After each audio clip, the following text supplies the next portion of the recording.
wabarakatuh. Salam sejahtera untuk kita semua. Perkenalkan, nama saya Asriani Ridwan, SST M.Biomed. Saya merupakan salah satu dosen pada program studi D3 Teknologi Laboratorium Medis Tikes Pandrita Husada Bulukumba. Perjalanan karir saya dimulai sejak tahun 2019 sampai sekarang. Bidang keahlian saya yaitu ilmu biomedik. Pada program studi D3 Teknologi Laboratorium Medik, saya telah berkontribusi untuk membawakan beberapa mata kuliah yang sesuai dengan bidang keilmuan saya. Di antaranya yaitu mata kuliah bakteriologi, mata kuliah hematologi, virologi, mikologi, parasitologi, serta urinalisa dan cairan tubuh manusia. Pada hari ini saya akan menjelaskan tentang teknik pengajaran menggunakan metode DIA atau Delivery, Interaction, dan Assessment. Pada salah satu mata kuliah yang saya ampu yaitu bakteriologi 1. Mata kuliah ini berada di semester 3 dengan bobot SKS 3 SKS yang terdiri dari 1 SKS teori dan 2 SKS praktikum. Sebelum saya menjelaskan teknik pengajaran saya, di sini saya akan menyampaikan deskripsi singkat dan capaian pembelajaran pada mata kuliah bakteriologi 1. Mata kuliah bakteriologi 1 ini memiliki keutamaan yang sangat fundamental dan krusial dalam bidang TLM. Ini adalah landasan utama yang wajib dikuasai oleh setiap ahli teknologi laboratorium medis. Mata kuliah bakteriologi 1 ini merupakan mata kuliah dasar yang memperkenalkan mahasiswa pada dunia bakteri. Selain itu, mata kuliah ini juga membahas tentang morfologi, fisiologi, struktur, pertumbuhan, dan reproduksi bakteri. Selain itu, pada mata kuliah ini juga kita akan mempelajari tentang pewarnaan bakteri, media pertumbuhan bakteri, dan membahas tentang sifat-sifat bakteri patogen yang penting dalam kesehatan, baik itu secara klinis, air, makanan, dan minuman, dan hubungannya dengan manusia, serta cara penularannya, cara pencegahannya, dan yang terakhir yaitu cara atau diagnosis laboratoriumnya. Dengan mempelajari dan mengetahui ilmu tentang bakteriologi ini, diharapkan mahasiswa mampu melakukan identifikasi bakteri yang nantinya hasil identifikasi yang didapatkan ini dapat membantu diagnosa dokter dalam menentukan infeksi yang dialami oleh seseorang. Untuk capaian pembelajaran setelah mengikuti perkuliahan bakteriologi 1, mahasiswa diharapkan mampu yang pertama yaitu menjelaskan dan melakukan pengamatan morfologi, fisiologi, dan struktur bakteri. Yang kedua, mahasiswa mampu memahami tentang penyakit infeksi yang disebabkan oleh bakteri. Yang ketiga, mampu menjelaskan dan melakukan pengamatan pertumbuhan dan reproduksi bakteri. Yang keempat, mampu menjelaskan dan melakukan pengamatan genetika dan metabolisme bakteri. Yang kelima, mampu menjelaskan dan melakukan pengamatan tentang mikroflora normal. Yang keenam, menjelaskan dan melakukan pengamatan bakteri gram positif dan gram negatif. Yang ketujuh, mampu menjelaskan dan melakukan pengamatan terhadap penyebaran dan pengendalian bakteri. Yang kedelapan, mampu menjelaskan dan melakukan teknik pewarnaan bakteri. Yang kesembilan, mampu menjelaskan dan melakukan teknik biakan murni.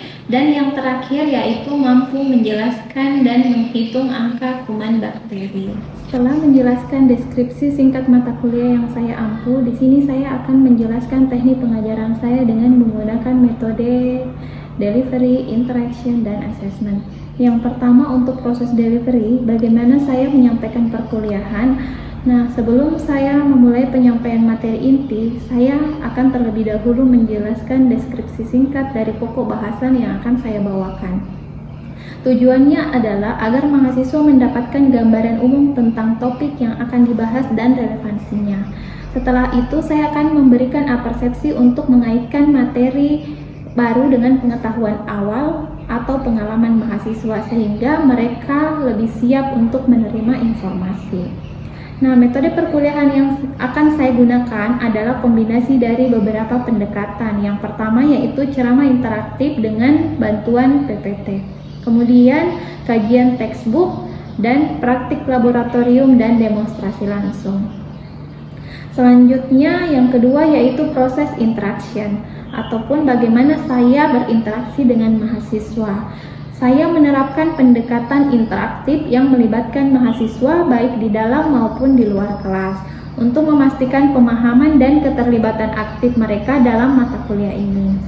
Di dalam kelas, interaksi terwujud melalui berbagai aktivitas, di antaranya yang pertama yaitu tanya jawab, kemudian diskusi kelompok, tes formatif, presentasi, dan kegiatan di laboratorium. Sedangkan di luar kelas, saya juga menjaga komunikasi dan interaksi yang efektif melalui grup WhatsApp ataupun komunikasi via Zoom. Untuk proses yang terakhir, yaitu metode asesmen ataupun metode penilaian mahasiswa. Pada pertemuan pertama perkuliahan, saya selaku koordinator mata kuliah memulai dengan kontrak perkuliahan yang disepakati bersama antara dosen dan mahasiswa. Kontrak ini secara transparan memuat cara saya menilai dan bobot penilaian mahasiswa, sehingga mereka mengetahui komponen-komponen penilaian sejak awal. Dengan disepakatinya kontrak perkuliahan ini juga diharapkan mahasiswa bisa lebih disiplin dan bisa lebih siap dalam mengikuti perkuliahan. Nah, untuk penilaian mahasiswa sendiri terdiri dari 5 komponen utama dengan bobot sebagai berikut. Yang pertama yaitu soft skill ataupun kehadiran. Dia mengakomodasi partisipasi aktif dan kedisiplinan mahasiswa dengan bobot 15%. Kemudian yang kedua ada tugas. Komponen ini diambil dari rata-rata tugas harian ataupun mingguan baik yang dikerjakan secara individu maupun kelompok dengan bobot 20%. Selanjutnya ada ujian tengah semester dengan bobot 15% dan ujian akhir semester dengan bobot 30%. Dan yang terakhir yaitu praktik laboratorium, di mana penilaian terhadap kinerja praktikum di laboratorium memiliki bobot sebanyak 20%. Baiklah, setelah penjelasan ini saya akan menunjukkan cuplikan video pengajaran saya dalam mata kuliah Bakteriologi 1 di kelas dengan pokok bahasan morfologi, fisiologi, dan struktur bakteri. Terima kasih dan selamat menyaksikan.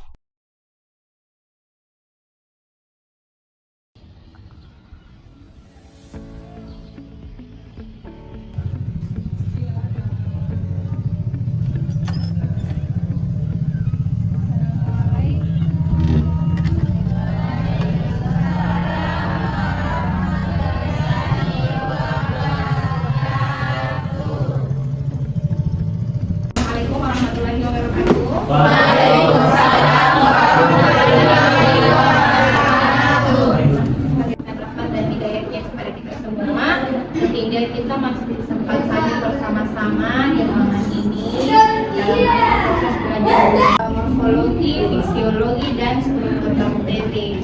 Pada pertemuan sebelumnya kita sudah belajar tentang apa itu bakteri. Ada yang silakan digali. Jadi bakteri itu adalah mikroorganisme yang cara perkembangbiakannya dengan cara membelah diri. Ada yang tahu contoh bakteri menguntungkan? Ya, jadi bakteri ini ada banyak sekali. Ya, banyak sekali. Jadi bakteri ini ada yang menguntungkan, ada yang ini khususnya bentuknya itu dia morfologi sel bakteri khusus bentuk berfungsi sebagai sarana utama untuk mengkategorikan dan memahami entitas mikroskopis ini. Jadi untuk identifikasi bakteri itu nanti biasanya dengan melihat morfologi bakteri itu sendiri, ya. Jadi kita sebagai seorang ATLM, sebagai seorang analis, ketika kita mau melakukan identifikasi bakteri, yang pertama kita lihat itu adalah morfologinya, ya. Bagaimana? Karena itu ada bakteri basil berwarna merah, ya. Biasanya kalau di pewarnaan gram itu, ya, setelah ini kita akan belajar tentang pewarnaan gram. Di pewarnaan gram itu ketika dia berwarna merah berarti dia dikatakan bakteri gram. Oke, sampai sini ada yang mau ditanyakan, Kak? Oke, baik, silakan Arfi. Baik, terima kasih atas kesempatan yang telah diberikan. Dan pertanyaan saya yang berikut, bagaimana itu pewarnaan gram? Oke, baik, terima kasih atas pertanyaannya. Ya, jadi untuk pertanyaan dari teman-temannya tadi itu terkait dengan pewarnaan gram. Seperti yang Ibu sudah jelaskan, bakteri gram positif dengan bakteri gram negatif. Memang pada pertemuan ini kita belum membahas tentang pewarnaan gram, tapi insya Allah pertemuan berikutnya kita akan membahas. Tapi Ibu akan membahas sedikit karena tadi sudah ada yang bertanya temannya. Jadi pewarnaan gram itu adalah salah satu pewarnaan yang digunakan untuk mengidentifikasi bakteri ya. Nah, pewarnaan gram ini juga kita bisa menentukan bakteri itu dia termasuk gram apa, apakah dia gram positif atau gram negatif. Nah, kemudian dari mana kita bisa menentukan sekali untuk bakteri gram positif. Kemudian kita masuk ke struktur tambahan. Struktur tambahan di sini ada flagella, ada pili, kemudian ada kapsul. Nah, flagella ini merupakan sampai di sini ada yang bertanya lagi, Dek? Oke, Marsha, silakan. Assalamualaikum warahmatullahi yang tidak memiliki flagella.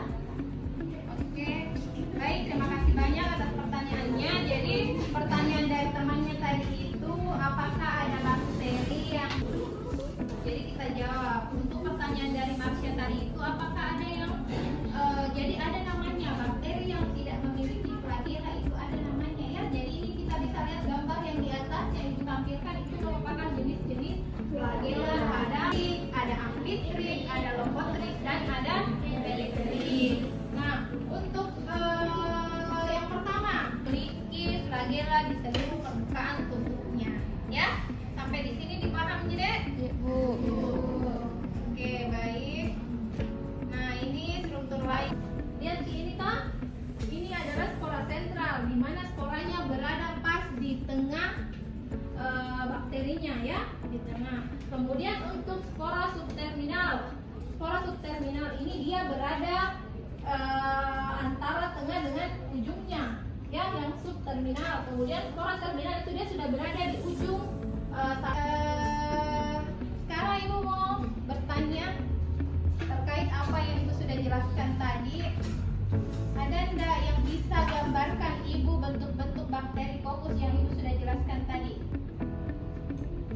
Oke, Agus silakan Agus.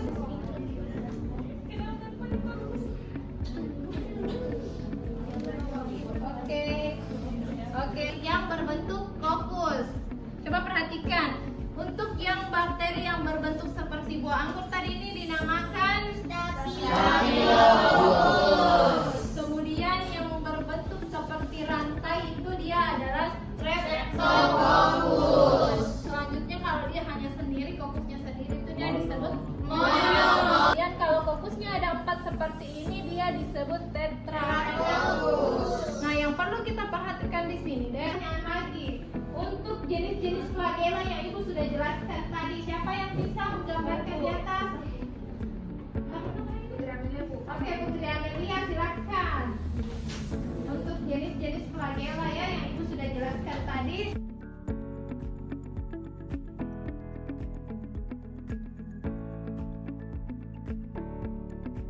Jelaskan bahwa ada bakteri yang tidak memiliki flagella itu disebut anidrid. Kemudian untuk bakteri yang memiliki salah satu flagella di salah satu ujungnya disebut monotrid. Kemudian untuk bakteri yang memiliki lebih dari satu flagella pada salah satu ujungnya disebut lophotrid. Kemudian yang terakhir, bakteri yang memiliki flagella pada seluruh permukaan tubuhnya itu disebut peritrid. Oke, sampai di sini sudah dipaham semua, Dek? Sudah, Bu. Oke, alhamdulillah. Kalau pikirkan dulu kurang lebih 5 menit sesuai dengan Ibu sudah jelaskan tadi, kira-kira jawaban dari kasus yang di atas itu apa ya kira-kira? Ya, silakan yang bisa menjawab nanti boleh angkat tangan. Nanti Ibu persilahkan. Oke, ya silakan deh. Melakukan pembacaan preparat pewarnaan sederhana dari sampel pus, didapatkan hasil sebagai berikut. Bentuk kokus, kemudian susunannya yaitu bergerombol seperti buah anggur. Dari hasil pembacaan preparat tersebut dapat disimpulkan bakteri yang memiliki susunan seperti buah anggur yang berbentuk kokus itu dia disebut Staphylococcus. Ya, oke? Baiklah, itulah tadi materi yang sempat Ibu sampaikan pada pertemuan kita hari ini. Sebagai kesimpulan dari materi yang Ibu sudah sampaikan terkait morfologi, fisiologi, dan struktur bakteri, yang pertama itu terkait morfologi bakteri. Apa sih yang penting kita pelajari pada morfologi bakteri ini ya? Jadi morfologi bakteri ini adalah langkah pertama dan langkah paling awal dalam mengidentifikasi bakteri ya. Jadi dalam proses identifikasi bakteri ini kita bisa melihat morfologi bakteri itu baik dari segi bentuk, ukuran, susunan ya, maupun struktur-struktur lain seperti flagela ataupun kapsul. Itu kita bisa lihat ya dengan cara pewarnaan ya. Pewarnaan yang bisa kita lakukan itu untuk melihat morfologi bakteri salah satunya yaitu pewarnaan sederhana ya. Jadi dengan kita mempelajari ini sebagai seorang ATLM ini bisa menjadi dasar bagi kita untuk bisa menentukan nanti jenis bakteri ataupun spesies bakteri ya. Kemudian kita juga bisa menentukan bakteri tersebut masuk ke dalam golongan-golongan besar, misalnya bentuk kokus atau bulat, bentuk basil atau batang, bentuk spiral ataupun bentuk fibril atau bentuk koma ya. Jadi itu tadi untuk morfologi bakteri. Kemudian selanjutnya itu untuk fisiologi bakteri. Nah, untuk fisiologi bakteri ini juga sangat penting ya, karena memberikan pemahaman kepada kita bagaimana bakteri itu bisa tumbuh, kemudian bagaimana bakteri itu bisa apa fungsi dari bakteri ya. Jadi bakteri ini bukan hanya patogen ya, ada juga yang namanya bakteri yang menguntungkan. Ada bakteri menguntungkan, ada bakteri yang merugikan ya. Jadi dengan mempelajari fisiologi bakteri ini kita bisa mengetahui nah bakteri itu masuk ke golongan menguntungkan ataupun ke golongan merugikan ya. Kemudian kita bisa juga mengetahui bakteri ini bagaimana bakteri ini bisa berinteraksi dengan lingkungannya ya. Kita juga bisa mengetahui nantinya bagaimana prosesnya bakteri ini bisa menyebabkan penyakit pada manusia ya. Misalkan kita bisa mengetahui cara penularannya, kemudian cara berkembangbiakannya, dan cara atau diagnosa laboratoriumnya ya, seperti itu. Kemudian yang terakhir itu untuk struktur bakteri. Nah, untuk struktur bakteri ini ada dua ya. Ada dua. Yang pertama yaitu struktur wajib dengan struktur tambahan. Untuk struktur wajib yang harus ada pada setiap bakteri itu yang pertama ada dinding sel. Kemudian ada membran plasma. Kemudian ada ribosom, ada sitoplasma, dan yang terakhir ada nukleoid. Ya, jadi ini tadi kelima ini harus ada pada setiap bakteri. Sedangkan untuk struktur tambahan ini tidak semua bakteri memiliki. Ya, tidak semua bakteri memiliki.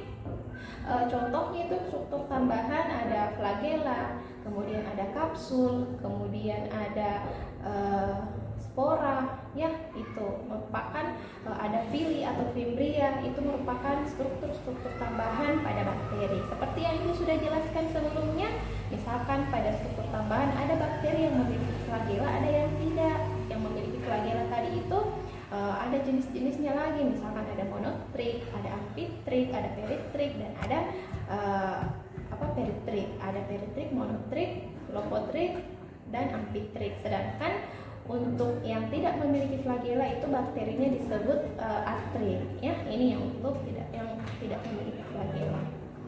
Itu ya sebagai kesimpulan dari materi yang Ibu sudah sampaikan pada pertemuan kita hari ini.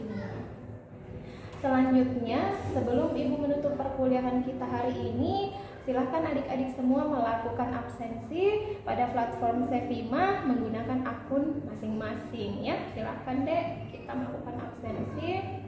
Setelah itu Ibu akan memberikan tugas tugas terkait materi hari ini dan materi selanjutnya, ya.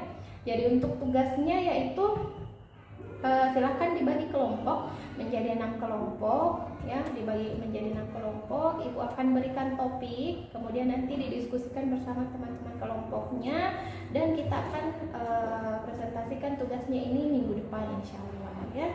Jadi tugasnya dibuat dalam 2 versi. Yang pertama itu bentuk makalah, kemudian selanjutnya itu bentuk PowerPoint. PowerPoint ini untuk dipresentasikan minggu berikutnya. Oke, kalau tidak ada lagi yang ingin ditanyakan untuk perkuliahan kita hari ini, Ibu cukupkan sampai di sini. Terima kasih banyak. Lebih dan kurangnya mohon dimaafkan. Wabillahi taufiq wal hidayah. Wassalamualaikum warahmatullahi wabarakatuh. Waalaikumsalam warahmatullahi wabarakatuh. Itulah tadi cuplikan video pembelajaran saya dalam mata kuliah Bakteriologi 1 dengan topik bahasan morfologi, fisiologi, dan struktur bakteri.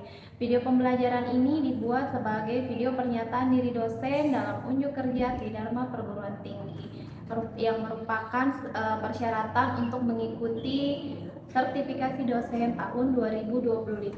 Terima kasih telah menyaksikan. Salam sehat selalu untuk kita semua. Assalamualaikum warahmatullahi wabarakatuh.